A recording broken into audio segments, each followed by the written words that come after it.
अगर आपने कुछ किया होता, अगर कुछ किया होता तो आप पहले नंबर से तीसरे नंबर की पार्टी कहां से बन गए। और जो मुख्यमंत्री सिर्फ बिहार के मासूम जनता को दिव्य स्वप्न दिखा रही हो, पहले क्या तो बिहार को स्पेशल स्टेटस का दर्जा मिलेगा, विशेष राज्य का दर्जा मिलेगा। देखिए, किसी भी पार्टी को हमसे समर्थन मांगने की जरूरत क्यों पड़ रही है, या किसी पार्टी को हमारे विरोध करने से असर क्यों पड़ रहा है। समर्थन और विरोध, मैं दोनों शब्दों का प्रयोग कर रहा हूं अभिषेक जी, इसलिए कि आदरणीय चिराग पासवान जी एक राष्ट्रीय नेता हैं। नमस्कार, आप देख रहे हैं धा न्यूज और मैं हूं अभिषेक मिश्रा। बिहार में विधानसभा की 2 सीटों पर उपचुनाव होने हैं। मुंगेर की तारापुर सीट और दरभंगा की कुशेश्वर स्थान की सीट। उपचुनाव को लेकर बिहार की राजनीति का पारा और बिहार की राजनीति की गहमागहमी पहले से बढ़ी हुई है। राजनीति का पारा पहले से चढ़ा हुआ है और कल लोक जनशक्ति पार्टी के राष्ट्रीय अध्यक्ष चिराग पासवान पटना पहुंच रहे हैं। चिराग पासवान ने पहले ही ऐलान किया है कि वो ये उपचुनाव लड़ने जा रहे हैं।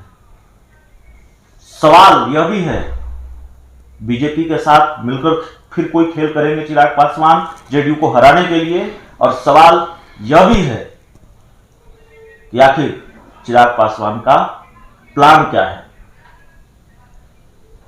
कल वो पटना पहुंचेंगे, रणनीति क्या होगी। हमारे साथ बात करने के लिए लोक जनशक्ति पार्टी के प्रदेश प्रवक्ता चंदन सिंह जी हैं। चंदन जी, उपचुनाव को लेकर पहले ही बिहार की सियासत में काफी हलचल है। कई बार हम भूचाल शब्द का भी इस्तेमाल कर सकते हैं। जिस तरह की बयानबाजियां और जिस तरह से बिहार का राजनीतिक घटनाक्रम देखने को मिलता है।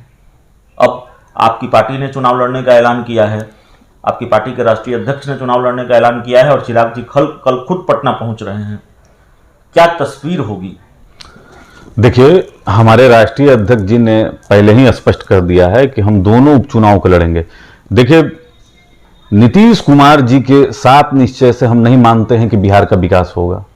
और जिस तरीके से प्रदेश में भ्रष्टाचार अपराध अपने चरम पे है और विकास का कोई कार्य नहीं हुआ पिछले 16 साल से, तो तारापुर और कुशेश्वर स्थान की जो उपचुनाव हैं, दोनों सीट पे हम चुनाव लड़ेंगे और नीतीश कुमार के भ्रष्टाचार को हम लोग वहां उजागर करेंगे। जनता वहां की समझदार है, वह जानती है कि फिर से अगर जदयू का यहां पे अगर विधायक जीतेंगे तो विकास वहां हो नहीं पाएगा। तो हम दोनों उपचुनाव लड़ेंगे और जीतेंगे। बीजेपी के साथ मिलकर फिर कोई खेल करने वाले हैं जेडीयू के लिए, जेडीयू के साथ? नहीं, देखिए, बीजेपी के साथ तो जदयू का गठबंधन है। अब गठबंधन उनका है, हम तो अकेले हैं। हमारा गठबंधन किसी के साथ नहीं है। जेडीयू तो लगाती है आरोप ना, जेडीयू कहती है कि गठबंधन के साथ रहकर गठबंधन के सहयोगी को हराने की कोशिश की गई है, बीजेपी के लिए कहती है। तो खेल तो देखिए, 16 साल से अगर आपने कुछ किया होता, अगर कुछ किया होता तो आप पहले नंबर से तीसरे नंबर की पार्टी कहां से बन गए। और जो मुख्यमंत्री सिर्फ बिहार के मासूम जनता को दिव्य स्वप्न दिखा रही हो, पहले क्या तो बिहार को स्पेशल स्टेटस का दर्जा मिलेगा, विशेष राज्य का दर्जा मिलेगा, पटना यूनिवर्सिटी को सेंट्रल यूनिवर्सिटी बना दिया जाएगा।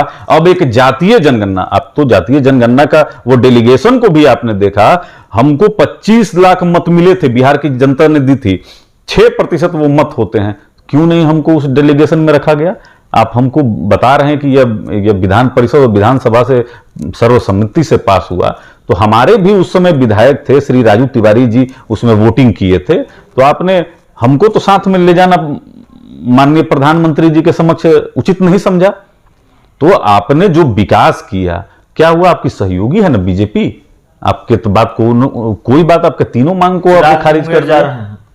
चिराग जी दरभंगा जा रहे हैं, दरभंगा में आशीर्वाद यात्रा है, बेगूसराय भी जाएंगे, मातृभूमि के लिए जो वीर शहीद हुए हैं वहां माल्यार्पण करेंगे। मुंगेर का कार्यक्रम अभी फिलहाल नहीं है, लेकिन वो भी आने वाले समय में होगा, क्योंकि पंचायत चुनाव वगैरह है।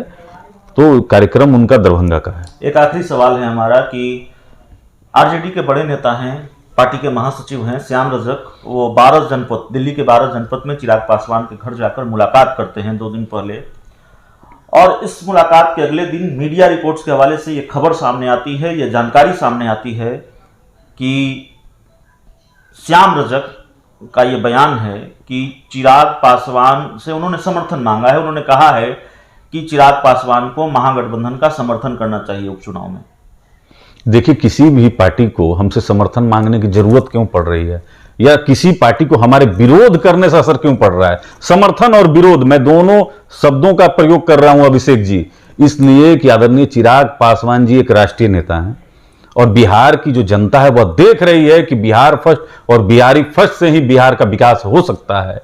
तो कहीं ना कहीं बिहार के लोगों में एक चिराग पासवान जी जो युवा नेता के तौर पे बिहार में उभरे हैं, तो बिहार की जनता यह जानती है कि अगर चिराग पासवान को समर्थन किया तो उस क्षेत्र का विकास होगा। आप जमुई को देख लीजिए, जमुई हर एक मानक में किसी भी लोकसभा क्षेत्र से बेहतर परफॉर्मेंस की है।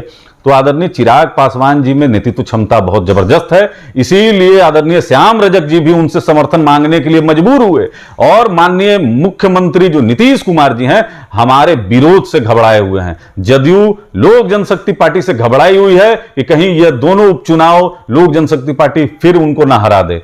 तो हमको पूरा यकीन है अभिषेक जी कि दोनों उपचुनाव हम जीतेंगे। दोनों उपचुनाव जीतेंगे और चिराग पासवान की जो पार्टी है वो मुंगेर की तारापुर और कुशेश्वर स्थान की सीट अपने खाते में ले आएगी। और सवाल यह भी है कि अगर आरजेडी अगर समर्थन मांग रही है तो समर्थन की जरूरत क्यों पड़ रही है?